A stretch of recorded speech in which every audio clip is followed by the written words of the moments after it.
డబ్బు, అనారోగ్యం, ఉద్యోగం, వ్యాపారం, అప్పులతో బాధపడుతున్నారా? మీకోసమే లాంచ్ యువర్ ఫ్యూచర్ ప్రోగ్రామ్. నమస్తే రమగారు. నమస్తే జయ. రమగారు, మనము శరన్నవరాత్రుల స్పెషల్ ఎపిసోడ్స్ చేస్తా ఉన్నాం. ఇక రెండవ రోజు, ఈ రోజు యొక్క విశిష్టత ఒక్కసారి మాట్లాడుకుందాం. రెండో రోజు ఆశ్వీజ శుద్ధ విధియ. ఈ రోజున అమ్మవారిని గాయత్రీదేవి అలంకారంలో వెలయిస్తారు. మనం గాయత్రి అనగానే ఇప్పుడు ఇదివరకటి కాలంలో గాయత్రి ఎవరికీ తెలియదు, రహస్య మంత్రం. ప్రత్యేకంగా గాయత్రి ఉపాసన అంటే కొంతమందే చేయాలన్న నియమము, పద్ధతి, ఒక కట్టుబాటులాగా ఉండేది. నియమం కూడా ఉండేదా రమగారు? నియమమే చేయాలి, నియమమే. ఎందుకంటే గాయత్రి ఉపాస్య దేవత, ప్రత్యేకంగా ఆమెను ఉపాసించవలసిన దేవత. 24 అక్షరాల మంత్రము చాలా పవర్ఫుల్, చాలా శక్తినిస్తుంది. అంటే మనం ఇలా కమ్యూనిటీ పరంగా మాట్లాడితే తప్పుతోస్తుందేమో కానీ పర్ఫెక్ట్గా సరిగ్గా త్రికాల సంధ్యావందనాదులు చేసి గాయత్రిని ఉపాసించే బ్రాహ్మణుడు ఏ వాడకట్టులో ఉంటే ఆ వాడకట్టులో అనారోగ్యాలు, అకాల మరణాలు ఉండవని శాస్త్రం. బా, ఎంత అద్భుతం కదండి. ఇక్కడ ఏముండదు. అలాంటి వాడు ఒకడున్నా చాలు. శతక పద్యాలున్నాయా? అప్పిచ్చువాడు వైద్యుడు, నెప్పుడు ఎడతెగక పారు నేరును ద్విజుడును, చొప్పడిన యూరనుండుము చొప్పడకుండినట్టి యూరు చొరకము సుమతి. ఎక్కడైతే అప్పిచ్చేవాడు వైద్యుడు, ఎప్పుడూ ప్రవహించే ఏరు ద్విజుడు, బ్రాహ్మణుడు ఉన్న ఊరికి వెళ్ళు, లేకపోతే ఆ ఊర్లో వెళ్ళకు అని చెప్పారు. శతకకారుడు చెప్పాడు. ద్విజుడు ఇలా, ద్విజుడు అంటే బ్రాహ్మడు అంటే ఊరికే మేము బ్రాహ్మిన్స్ అని చెప్పేవాళ్ళు కాదు. ద్విజుడు 2 సార్లు పుట్టినవాడు అంటే వాడికి యజ్ఞోపవీతం ఉండాలి. ఆ బ్రాహ్మణుడికి ఆ యజ్ఞోపవీతానికి అనుసంధాన దేవత అయిన సంధ్యాదేవత గాయత్రిని ఉపాసించాలి. అతను గాయత్రి ఉపాసన గనక చేస్తే అసలు ఆ బ్రహ్మవర్చస్సే వేరు. 3 పూట్ల త్రికాలము సహస్ర గాయత్రి చేసే వాళ్ళ వెలుగే వేరుగా ఉంటుంది. అలాంటి వాళ్ళు ఉన్న వాడకట్లో వాళ్ళు అందరూ ఆరోగ్యంగా ఉంటారు. చనిపోక తప్పదు కదా జయ, అంతే కదా. మరణము శాశ్వతమైంది, అనివార్యమైంది, అది తప్పదు. అకాల మరణాలు అవి ఉండవు. ఎవరు చేస్తారో వాళ్ళకి కూడా ఇప్పుడు పూర్వకర్మానుభవం ఎంతో కొంత మనం అనుభవిస్తాం, అది తప్పదు. వాళ్ళకైనా, ఉపాసించే వాడికైనా, చుట్టుపక్కల వాళ్ళకైనా. కానీ అకాలంగా ముంచుకొచ్చేవి అలాంటి వాళ్ళ మొహం చూస్తే పోయేది. ఇది వరకటి కాలంలో మనకి నియమం తప్పటం అనేది ఒక విధానంగా అయింది. కలికాలంలో ఉన్నాం కదా మనం. ఇక ఏ నియమం తప్పినా గాయత్రి అంత పవర్ఫుల్ దేవత. ఈ గాయత్రిని ఎలా ఉపాసిస్తాము? సూర్యుడితో పాటు ఉపాసన చేస్తారు. సూర్యోపాసన లాగానే గాయత్రి ఉపాసన సూర్యుడికి ఎదురుగుండా ఉండి చేయటమే.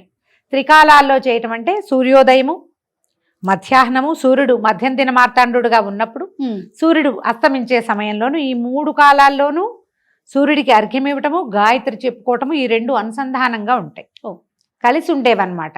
ఇప్పటికీ మనకి ఇంకా గాయత్రి చెప్పేవాళ్ళు ఉన్నారు, ద్విజులు ఉన్నారు. కాబట్టి కలియుగాంతం అంత తొందరలో లేదు, ఇంకా సమయం ఉంది. వాళ్ళు తగ్గిపోతుంటే మన సమయం తగ్గిపోతుంది. దీన్ని గౌరవించాలి కానీ ఎట్టి పరిస్థితుల్లోనూ ప్రశ్నించవద్దు. మన ప్రశ్నల్ని మించిన సమాధానం ఉంది అక్కడ, మనకు తెలీదు. అది చెప్పినా మనకు అర్థం కాదు, అంతే. అందుకని చెప్పేలాగా ఏ ప్రశ్న వేయకుండా గాయత్రిని గౌరవించాలి. ఈవిడ 5 ముఖాలతోటి ఉంటుంది అమ్మవారు. ముక్తా విద్రుమ హేమనీల ధవళ ఛాయలు అని చెప్తారు. ముక్త విద్రుమం, ముక్త అంటే ముత్యం, విద్రుమం అంటే ఎరుపు, ముత్యం అంటే తెలుపు కదా. విద్రుమం హేమ నీల ధవళ. హేమ అంటే బంగారపు రంగు, నీలం అంటే నల్లము లేదా నలుపు కలిసిన నీలం అనుకుందాం, ముదురు రంగు. ధవళము ఇది తెలుపు, ముత్యపు తెలుపు వేరు, ఇది వేరు. ఇలా 5 రంగుల్లో ఉండే ముఖాలు, 5 ముఖాలు కలిగి ఉంటుంది. గాయత్రిని ఉపాసించిన వాడికి తిరుగే లేదు. ఆ ఉపాస్య దేవత అయిన గాయత్రిని రెండో రోజు దైవంగా అలంకారం చేస్తారు. ఇంచుమించు మన వైపు అన్ని దేవాలయాల్లోనూ గాయత్రి దేవే కనపడుతుంది, పంచముఖిగా కనిపిస్తుంది. ఇప్పుడు మనం ఎట్లా చూస్తామంటే మా కారు బ్యాక్ చేస్తున్నా సరే గాయత్రి మంత్రం వినపడుతుంది. అవును, ఫోన్ రింగ్ టోన్లు గాయత్రి మంత్రమే. తర్వాత ఇంటి కాలింగ్ బెల్స్ గాయత్రి మంత్రమే. పిల్లలకి గాయత్రి మంత్రం నేర్పిస్తారు. వాకింగ్ చేసేటప్పుడు కూడా మనం గాయత్రి మంత్రాన్ని వింటుంటాం. ఎవరికైనా ఫోన్ వచ్చింది అనుకో, రింగ్ టోన్ కూడా గాయత్రి మంత్రమే ఉంటుంది. అదేమంత అడ్వైజబుల్ కాదేమో అని అనిపిస్తుంది. ఇప్పుడు మంత్రము పూర్తిగా వెళ్ళాలి, అది మధ్యలోనే కట్ చేస్తాం మనం, అది తప్పు. తర్వాత దాన్ని ఇలా చేయకూడదు. ఒక పవర్ఫుల్ మంత్రాన్ని, శక్తివంతమైన దాన్ని, అంత శక్తి తీసుకోవాలి కదా మనము. అరకొరగా ఎందుకు చేయాలి? అంతేగా. ఏమో అది చేయకూడదేమో అనిపిస్తుంది. ఎవరి ఇది వాళ్ళదైనప్పటికీ పిల్లలకు కూడా గాయత్రి మంత్రం ఉపదేశించడం, నేర్పించడం. ఇప్పుడు నేర్పటం వేరు, ఉపదేశం వేరు, ఈ డిఫరెన్స్ ఒకటి ఉంది కదా. అవునండి. ఇది కొంచెం తెలుసుకోవాలి మనం. ఈ గాయత్రిని ఇంత ప్రత్యేకమైన కథ చెప్తారంటే గాయత్రి దేవికి, పూర్వం అరుణుడని ఒక రాక్షసుడు ఉండేవాడు. అతను త్రికాల సంధ్యావందనాపరుడు. 3 పూట్ల 3 పూట్ల సంధ్యావందనం చేసి సహస్ర గాయత్రి, 1,00,000 గాయత్రి కూడా చేసేవాడు రోజుకి. అతను విపరీతంగా బల సంపన్నుడిగా అయ్యాడు. బ్రహ్మవర ప్రసాదం లభించింది అతనికి. రమగారు, మీ మాటకు అడ్డొస్తుందని అనుకోవద్దు, నాకు ఎప్పుడు ఒక చిన్న అనుమానం ఉంటుందండి. రాక్షసులు అంటే రాక్షస దేవతలు ఉండరా? మన దేవతల్ని ఎందుకు పూజిస్తారు, కొలుస్తారు? ఇట్లా అంటే ఎడతెరిపి లేకుండా వారి అనుగ్రహం కోసం పూజా విధానం ఎందుకు ఫాలో అవుతారండి? రాక్షసులు అంటే రాక్షసులకి వేరే దేవతలు ఉండరు. రాక్షసులు అంటే అది ఏదో విచిత్రమైన జాతి కాదమ్మా, వాళ్ళందరూ బ్రాహ్మణులే, కశ్యప ప్రజాపతి సంతానమే, బ్రహ్మ వల్ల జన్మించిన వాళ్ళు, బ్రహ్మ సంతతి. గుణాలు రాక్షస గుణం, లాగేసుకోవాలి, అంతా నేనే ఉండాలి, ఆసురీ ప్రవృత్తి అంటాను చూడు. కొన్ని ఇప్పుడు మనమే ఉంటాం, మనలో కొన్ని రాక్షస గుణాలు ఉంటాయి. అంటే మనకు కూరలు ఉన్నట్ట, కూరలు కొంగులు ఉన్నట్టు కాదు, గుణం అలాంటిది ఉన్నట్టు. వీళ్ళు కూడా అంతే. ఇప్పుడు రావణాసురుడు అసుర లక్షణం, శివభక్తుడు, మహాశివభక్తుడు, పరమేశ్వరుని నేల మీదకి దింపేసిన వాడు. అవును, రుద్రమిని వాయించి శివుణ్ణి ప్రత్యక్షం చేసుకున్నాడు, ఆత్మలింగాన్ని పట్టుకెళ్ళగలిగిన ఘనుడు. మరి ఇప్పుడు ఏదో అయితే ఎలా చేయగలిగాడు? రాక్షసులు, అసురులు అని, మన దానవులు అని చెప్పే వీళ్ళందరూ కూడా బ్రహ్మ సంతానమే. ఆయన నుంచి బట్టి కశ్యప ప్రజాపతి దేవతలకి రాక్షసులకి కూడా తండ్రి. వీళ్ళందరూ ఒక జాతికి చెందిన వాళ్ళే. ఇందులో ఏమైంది, ఇంకా ఇంకా ఇంకా వాళ్ళు తపస్సులు మానేసి క్రూరత్వపు లోపల ఒక ప్రవృత్తి తలెత్తుతోంది. ఇంకా క్రూరతని అనుసరించి వెళ్ళారనుకో, వాళ్ళు మెల్లిగా తరాల వెంబడి ముందుకెళ్లేసరికి క్రూరత్వమే మిగులుతుంది, కానీ వాళ్ళలో తపస్సు, సాధన, భగవదారాధన మిగలదు. మిగలక చివరికి చివరి జాతులకు వెళ్ళేసరికల్లా ఏమవుతుంది, మనకి కుక్కమూతి పిందెలు పుడతాయని చెప్తాం. అలాగే వీళ్ళలో ఏంటంటే విపరీతమైన ప్రవృత్తి ఉన్న వాళ్ళు పుట్టారు. కానీ వాళ్ళందరూ కూడా ఇక్కడి నుంచే సంతానం, డిఎన్ఏ ఒకటే, అదొకటే ఉంది. అయితే అరుణుడి కథ చెప్తున్నా.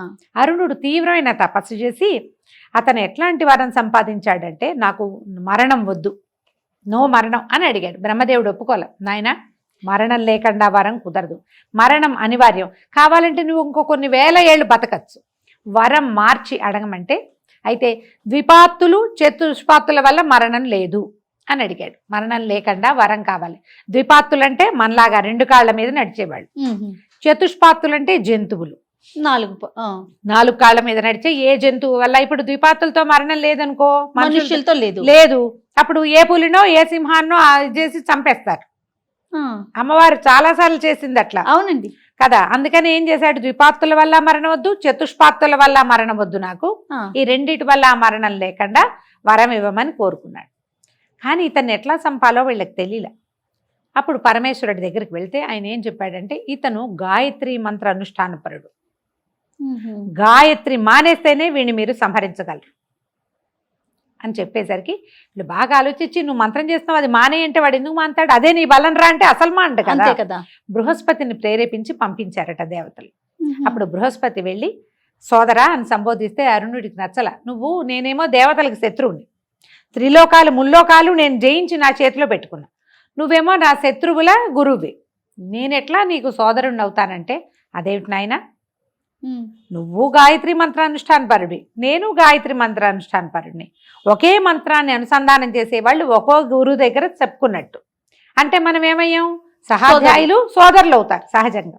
కాబట్టి నువ్వు నేను సోదరులం, నా వల్ల దేవతలందరూ కూడా నీకు సోదరులే అనగానే నేను నచ్చల. దురహంకారంతో అరుణుడు ఏమనుకున్నాడంటే, నా శత్రువులే కాకుండా నాకంటే బలహీనులు వీళ్ళు, దేవతలు నాకు లొంగిపోయారు, నేను వాళ్ళని జయించానంటే ఏమిటి అర్థం, నేను గొప్పవాడిని, వాళ్ళు తక్కువ వాడిని, మరి నాకంటే తక్కువ వాడు చేసే ఉపాస్య దేవతను నేనెందుకు ఉపాసించాలి అని గాయత్రిని మానేశాడు. గాయత్రి ఎప్పుడైతే మానేడో బలహీన పడిపోయాడు. దేశంలో ధర్మం బలహీనపడ్డానికి గాయత్రి మానేయటమే కారణం. వ్యక్తి ఒకడి దగ్గర నుంచే బలహీనుడైపోయాడు. ముల్లోకాలు జయించిన వాడు ఒక్కసారిగా మరణానికి ఆసనుడైపోయాడంటే ఏమిటి అర్థం, గాయత్రితోటి మొత్తం పోయింది. పోయేసరికల్లా వీళ్ళు ఏం చేశారు, ఇప్పుడు అమ్మవారిని ప్రార్థించారు, ఇతనికి ద్విపాత్తుల వల్ల చతుష్పాత్తుల వల్ల మరణం లేదు, మేమందరం యుద్ధానికి వెళ్తాం, ఇతన్ని ఎట్లా సంహరిస్తావో సంహరించు. అందరూ దేవతలు భూమోకమ్మడిగా ఇతని మీద పడ్డారు. అప్పుడు అమ్మవారు వచ్చి ఇతన్ని భ్రామరీ శక్తితోటి సంహరించింది.